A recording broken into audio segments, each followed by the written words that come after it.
Harus kita ubah nih satu kaidah kapitalis yang mengatakan menabung pangkal kaya. Maaf teman-teman yang suka nabung nih. Bukan saya larang nabung, bukan. Tapi dalam Islam bukan menabung pangkal kaya, tapi sedekah pangkal kaya. Nggak bisa ketemu antara nabung dengan sedekah, nggak bisa ketemu nih. Susah ketemunya. Karena sedekah disuruh keluarin, ini nabung disuruh simpan, gitu kan? Nggak bakal ketemu. Dalam Islam makin sering kita keluarkan di jalan Allah, makin terbuka tuh rezekinya. Dan ini dalilnya banyak, diantaranya hadis Bukhari, hadis Qudsi, di mana Allah Subhanahu Wa Taala berfirman, kata Nabi SAW, Allah berfirman, Ya ibna Adam, anfik alaih. Wahai anak Adam, berinfak dulu di jalanku, aku baru berinfak padamu. Sedekahin dulu, baru aku kasih kamu. Jadi ini kata kuncinya, makin sering keluarkan, maka makin bagus. Makin bagus yang kita kasih, ya, makin sempurna balasan dari Allah. Coba renungi perkataan Urwah bin Zubair rahimahullah, seorang ulama tabi'in yang masyhur. Urwah bin Zubair ini ayahnya namanya Zubair bin Awam. Salah satu sahabat dari 10 orang yang jamin masuk surga. Anaknya namanya Urwah, ulama besar, gitu kan, dari tabi'in. Urwah mengatakan, janganlah seseorang di antara kalian memberikan untuk Allah, keluarkan di jalan Allah sedekah, sesuatu yang dia malu kalau dia berikan kepada pemimpin satu kaum. Begini maksudnya. Saya ingin tanya teman-teman, coba renungin dan jujur jawabnya ya. Kalau seandainya Anda tiba-tiba diundang oleh, saya nggak tahu nih, di Bali ini apa? Wali kota ya? Diundang oleh wali kota. Baik, bapak ini atau ibu ini diundang ke wali kota, ditelepon khusus, datang ya ke kantor saya besok, dan tolong beliin saya buah. Pesan beli buah. Kira-kira teman-teman sekalian, pada saat wali kota pesan buah dari Anda ini, beli buahnya di mana? Di pasar kaki 5 kah? Emperan jalan? Masuk supermarket. Cari buah yang biasa-biasa saja atau buah yang paling bagus? Kalau ada sedikit rusak, kulitnya tercoret atau mungkin terkelupas, dimasukin nggak? Setelah kita beli buah-buah yang paling bagus, yang paling mahal, ditaruh di kresek atau cari alat tempat yang lain?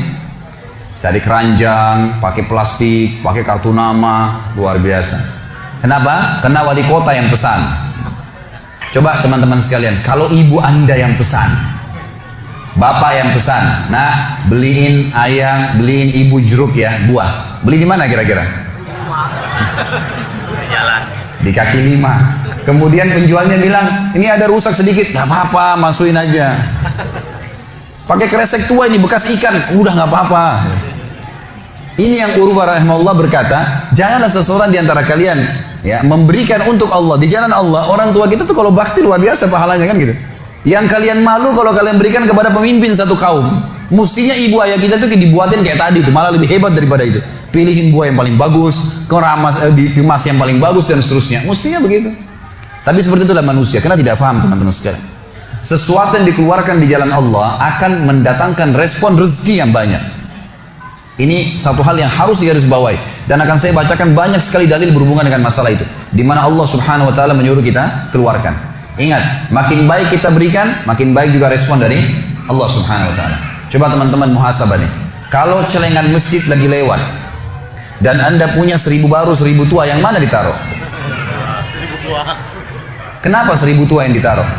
Karena belum tahu nih, kalau saya berikan di jalan Allah, ini akan datang responnya. 1000 baru yang kita beli air mineral di luar sana, ini pemahaman yang salah. Ini yang kita mau lurusin malam ini.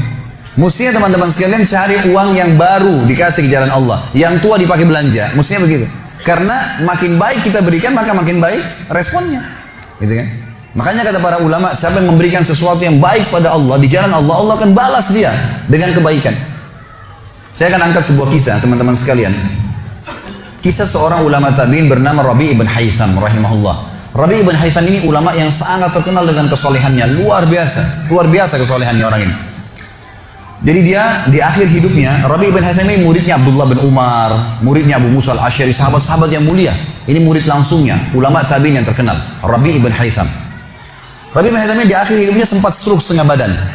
Datanglah 2 orang muridnya bertamu ke rumahnya, dan ini termasuk adab yang baik.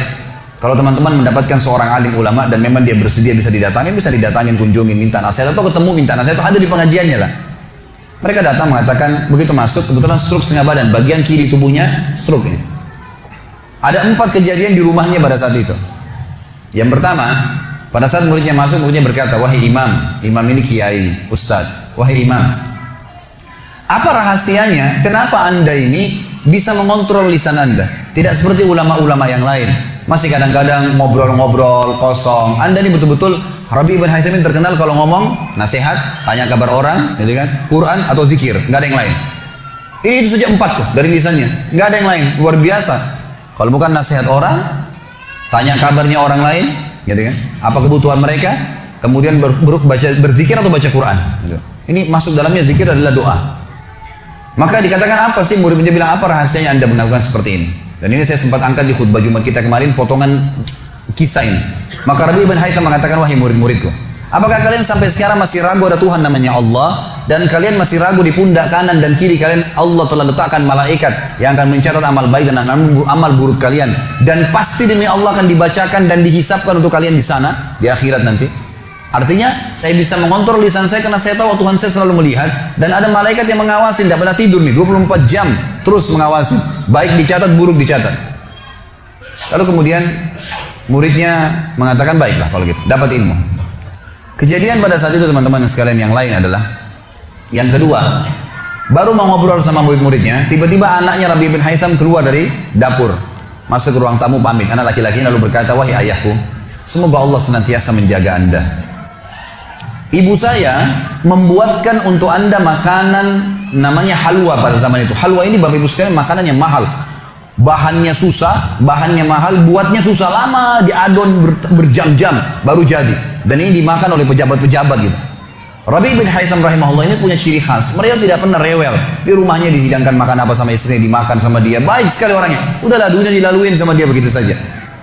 Maka anaknya datang dan mengatakan, wahai ayahku, ibuku membuatkan untuk Anda halwa, makanan yang mahal bahannya dan juga susah buatnya. Tapi anaknya bilang, ibu saya buat halwa buat Anda. Ibu saya berharap Anda memakannya. Anda memakannya. Gitu. Lalu kata Rabi bin Haytham, baiklah, keluarkan aja. Dikeluarkanlah makanan tersebut. Lalu halwa ini dipotong-potong karena kue yang bagus dan cukup besar, dinampan besar, dipotong-potong. Baru saja Rabi bin Haytham mau memegang dengan tangan kanannya, karena sebelah kirinya sakit. Diambil sebelah kanan, kemudian dia kasih isyarat murid-muridnya untuk ambil juga. Baru mereka mau pegang, tiba-tiba pintu rumahnya ada yang ketuk. Diketuk. Dia kasih isyarat anaknya, suruh buka pintu itu. Dibuka pintu itu. Anaknya pergi sana. Waktu dibuka teman-teman sekalian, ini ternyata yang ketuk pintu bukan orang biasa, orang yang luar biasa, orang gila, gitu kan. Jadi bukan orang yang peminta-minta biasa, orang yang luar biasa, orang yang selalu anggap ini udah deh, nggak usah dilayanin, nggak usah diajak ngomong, nggak usah diperhatikan, gitu kan. Orang gila ini ketuk pintu dengan pakaiannya yang lusuh, tidak pakai alas kaki, rambutnya berantakan, kasih isyarat minta makan. Rabi ibn Haytham rahimahullah tunjuk anaknya, suruh datang, angkat nih halwa, kasih orang gila itu.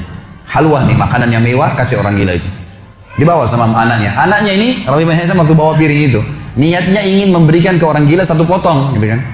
Begitu tiba depan pintu, orang gila lihat makanan enak, walaupun gila tahu juga nih makanan enak, gitu kan.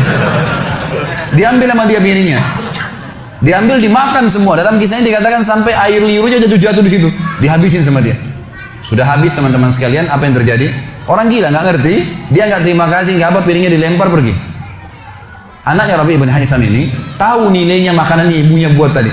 Diambil piring itu, ditutup pintunya, lalu dia kembali lagi. Kemudian dia bilang sama ayahnya, wahai ayahku, semoga Allah senantiasa menjaga Anda. Sebelum saya lanjutkan kisah teman-teman sekalian, saya sarankan juga bahwa teman-teman di sini yang sudah punya anak, biasakan selalu menggunakan doa antara suami istri dengan anak. Itu penting sekali. Karena kata Nabi SAW, jangan ucapkan kata-kata doa yang bisa berbau doa buruk buat kalian, diri kalian, keluarga kalian, dan harta kalian. Karena bisa saja malaikat lewat dan mengaminkannya. Kita harus selalu doa yang baik, gitu kan. Jadi Rabi bin Haytham membiasakan anaknya untuk dilatih berdoa yang baik. Jadi selalu kalau mau minta tolong, nah semoga Allah menjagamu, ambilkan ayah ini. Nah semoga begini, semoga Allah menjagamu, semoga Allah berikan kau rezeki, ambilkan ayah seperti ini. Jadi selalu diikuti dengan doa. Anaknya pun terbiasa mendoakan ayahnya. Dalam kondisi anaknya jengkel karena perilaku si orang gila tadi, dia kembali dan masih sempat mengatakan, ayah semoga Allah menjaga Anda. Tadi itu ayah yang minta-minta orang gila. Dia tidak mengerti nilainya makanan yang kita kasih. Kalau tadi Anda suruh saya ke dapur, ngambil apa saja, roti lah, apalah, dia makan juga. Kenapa harus halwa yang ibu saya setengah mati buat, biayanya mahal, buatnya lama, gitu kan. Jadi anaknya butuh jawaban nih. Perhatikan apa jawabannya orang beriman kepada Allah dan tahu benar kata kunci bertambahnya rezeki justru dengan sedekah itu. Kata dia apa? Ya waladi illam yadri fallahu yadri. Baru dia baca ayat lan tanalu birra hatta tunfiqu mimma tuhibbun. Wahai anakku, kalau orang gila itu tidak tahu nilainya makanan yang kita kasih, nggak penting buat saya. Karena Allah tahu nilainya. Bukan dianya, tapi Allah tahu nilainya. Dan ingatlah firman Allah, kalian tidak akan mendapatkan, gitu kan? Kalian tidak akan mendapatkan balasan sempurna daripada sedekah kalian sampai kalian menginfakkan apa yang paling kalian cintai. Saya suka halwa itu, tapi disuruh kasih. Teman-teman sekalian, pelajaran luar biasa dari kisah ini. Pernah nggak kita berpikir berikan makan orang gila? Kadang-kadang subhanallah kita lihat orang gila ambil di sampah, kita biarin, nggak mau dilihat. Kalau kita nggak kasih makanan dia, siapa yang akan kasih makan? Dan Allah tetap menilai kita dan sesuai dengan niatnya. Innamal a'malu binniyat. Termasuk saya pernah jelaskan ke jamaah saya di pengajian. Kalau ada orang datang ke masjid kita ini sekarang bawa proposal, teman-teman sekalian, nih proposal saya mau bangun masjid, butuh bantuan 1 miliar, kita nyumbang semua, terkumpul 1 miliar. Sebulan kemudian kita tahu orang itu dusta, rugi kah kita? Tidak rugi sama sekali. Kita akan dapatkan pahala bangun masjid walaupun masjidnya belum dibangun. Karena innamal a'malu binniyat, gitu kan? Allah akan kasih begitu. Siapa yang niat mengerjakan satu perbuatan, niat dalam hatinya, belum dikerjakan dapat 1 pahala. Dikerjakan diberikan pahala 10 kali lipat sampai 700 kali lipat kata Nabi SAW. Jadi jelas sekali, gitu kan? Bagaimana Rabi ibn Haytham mengajarkan kepada kita bersedekah, teman-teman, sampai pada orang gila pun dikasih. Karena Allah akan menilai kebaikan itu. Bagaimana bisa kita tidak lakukan? Maka selesai kisah yang kedua. Kisah yang ketiga adalah muridnya mengatakan, wahai imam, apa nasihat anda? Apa nasihat anda untuk kami dalam masalah ibadah? Tentu yang jadi saksi bahasan tadi orang gila dikasih makan itu ya. Maka dia mengatakan waktu ditanya oleh muridnya apa nasihatnya dalam ibadah? Ibadah kami apa nasihatnya? Sholat, puasa, apa nasihat anda? Maka beliau mengatakan, alaikum bil asrar. Rahasiakan amal soleh kalian. Jangan ceritakan sama siapapun. Kerjakan tapi jangan ceritakan. Udah. Allah sudah utuskan ada malaikat yang catat semua kebaikan. Tidak dibayar, tidak pernah tidur, lengkap semua data-datanya hari kiamat. Semua dicatat. Rahasiakan amal soleh kalian. Jangan ceritakan sama siapapun, jangan buka sama siapapun. Baik. Lalu kejadian terakhir di rumahnya adalah teman-teman sekalian, waktu itu terdengar azan duhur, stroke setengah badan. Lalu Rabi ibn Haytham ini saya sekalian berikan motivasi kepada teman-teman yang masih malas sholat di masjid. Rumah Allah harus didatangi teman-teman sekalian. Fadilahnya sangat besar. Kata Nabi SAW, setiap orang ke masjid, setiap langkahnya mengangkat derajatnya 1 langkah, yang 1 langkah mengampuni dosanya. Setiap ke masjid dapat 1 istana di surga, dan pulang dari masjid 1 istana lagi. Hadis sahih semua menjelaskan masalah ini, gitu kan? Belum fadilah sholat berjamaahnya, belum terbangun ukhuwah, belum dan seterusnya. Belum lagi hadis Nabi SAW, siapa yang tidak kehilangan takbiratul ihram pertama imam selama 40 hari, dia akan akan diselamatkan dari sifat kemunafikan. Banyak fadilahnya. Rabi bin Haytham rahimahullah stroke setengah badan teman-teman sekalian. Lalu dia dengar azan duhur, dia kasih isyarat anaknya sudah tahu, suruh datang.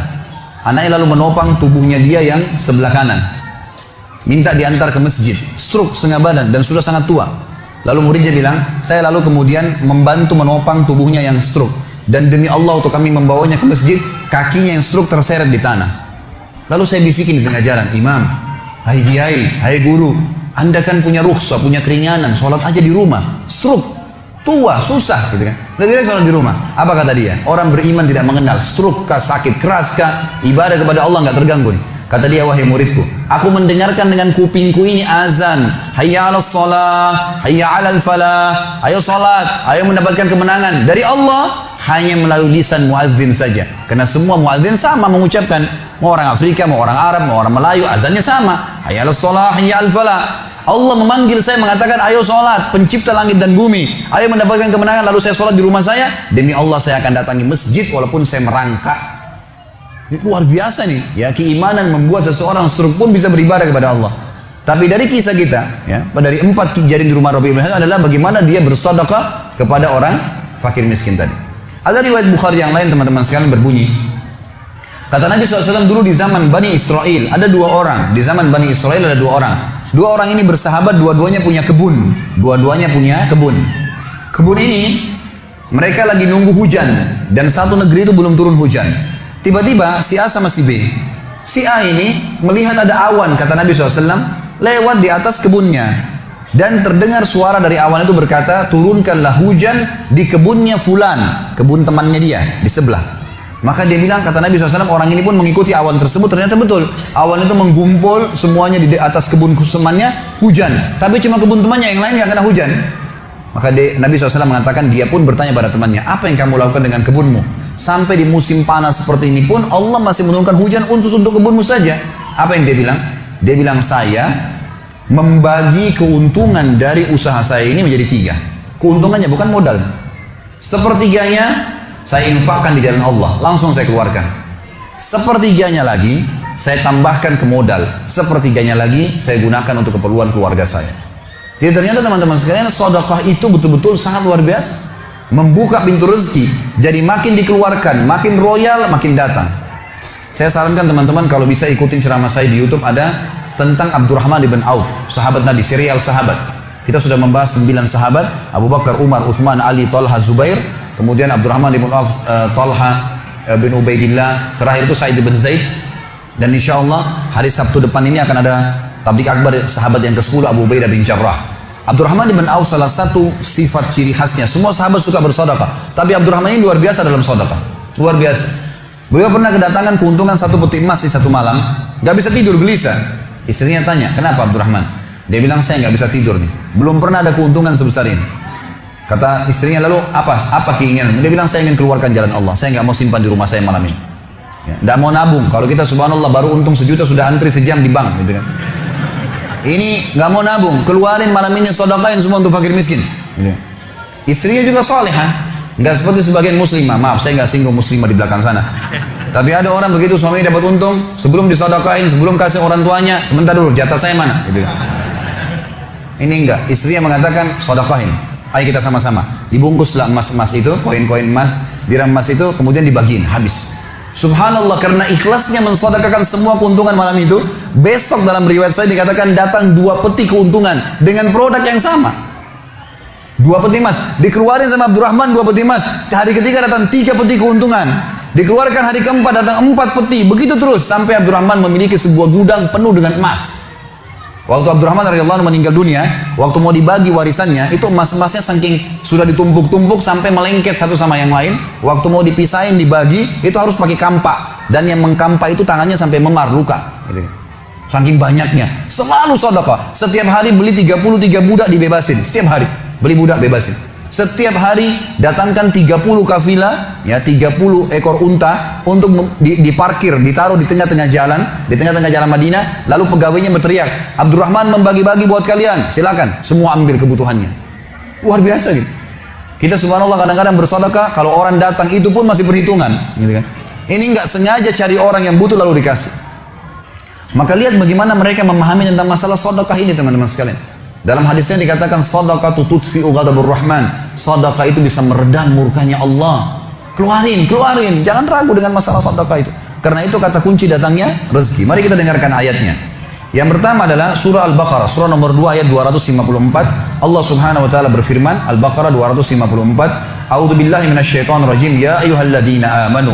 Hai orang-orang yang telah beriman pada Allah, anfiku, keluarkan. Mimma razaqnakum, dari apa yang telah kami berikan untuk kalian rezeki. Min qabli an ya'ti yaumun la bay'un fihi wala khullatun wala syafa'ah wal kafirun humudz zalimun. Sebelum datang hari nanti kalian menyesal, nggak ada lagi hari transaksi, nggak ada lagi kasih sayang, tidak ada lagi pertolongan hari kiamat.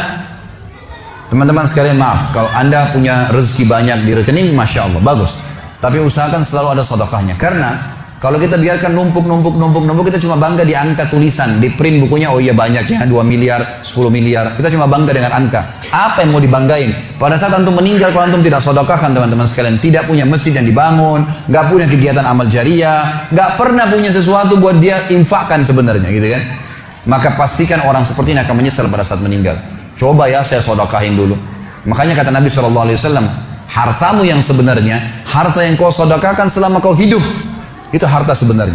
Dan harta yang bukan sebenarnya yang kau habiskan beli makanan dan pakaian, habis semua yang kau sedekahin. Seorang ulama salaf dulu pernah ditanya, setiap dia dapat keuntungan selalu sedekahin, selalu sedekahin, dipakai untuk kebutuhan keluarganya, sisanya sedekah, nggak ditabung sama dia, dihabisin. Maka pada saat ya ada teman-temannya kumpul di rumahnya lalu berkata, wahai fulan, apa kau nggak sayang hasil kerimatmu, bukannya ditabung malah dikeluarin terus, kau nggak sayang sama hartamu tuh? Kata dia apa? Justru saya sayang sama harta saya. Karena saya sayang, jadi saya mau bawa harta saya sampai di akhirat. Ini sedekah saya bawa sampai di akhirat. Kalau saya simpan di sini, saya cuma tabung untuk dunia saja. Gitu. Jadi lihat bagaimana mereka memahami tentang masalah sedekah itu. Kemudian dikatakan dan orang-orang kafir, mereka lah orang-orang yang zalim. Mereka tidak mau sedekah, maka mereka zalim sebenarnya.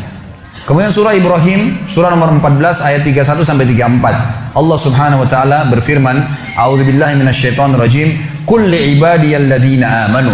Katakanlah hai Muhammad kepada hamba-hamba saya yang telah mengaku beriman. Yuqimus shalah, mereka mendirikan salat, jaga salat 5 waktu mereka, salat-salat sunnah mereka, wa yunfiku, dan mereka bersedekah, menginfakkan mimma razaqnahum, dari apa yang kami jadikan sebagai rezeki buat mereka, sirran wa alaniyah, baik sembunyi-sembunyi ataupun terang-terangan. Karena kadang-kadang kalau ada orang minta di pinggir jalan, kita nggak mungkin sembunyikan, tinggal mengontrol supaya tidak riya saja. Min qabli an ya'tiya yaumun la bay'un fihi wala khilal. Sebelum datang hari tidak ada lagi transaksi, nggak bisa lagi kita keluarkan uang kita. Di akhirat nggak laku lagi rupiah, nggak laku lagi dolar, nggak laku lagi pound sterling, nggak ada lagi semua itu. Yang laku adalah yang sudah disedekahkan selama di dunia. Sebelum datang hari yang tidak ada transaksi dan tidak ada lagi persahabatan.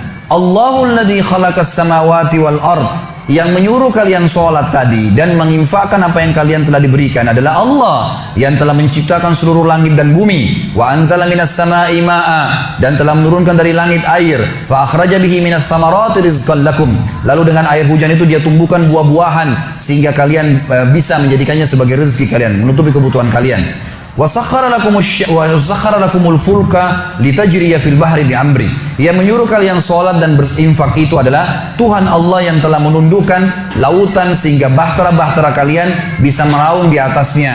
Wa sakhkhara lakumul anhar, juga yang telah menundukkan sungai-sungai buat kalian, bisa dilewatin atasnya, bisa diambil ikan-ikan dan seterusnya yang ada di dalam lautan dan sungai itu.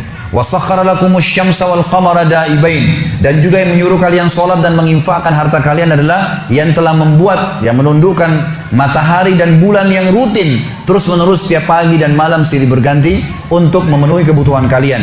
Wa sakhkhara lakumul laila wan nahar, dan menundukkan juga buat kalian malam untuk istirahat dan siang untuk bekerja. Wa atakum min kulli ma sa'altumu, dan juga dia akan memberikan semua apa yang kalian minta kepadanya. Wa in ta'uddu ni'matallahi la tuhsuha. Kalau kalian ingin menghitung-hitung nikmat Allah maka kalian tidak akan mampu. Innal insana la zalumun kafar. Sesungguhnya manusia itu zalum, zalim, kafar, kufur, gitu kan? Dikatakan dalam sebuah hadis kata Nabi SAW, manusia itu kufur.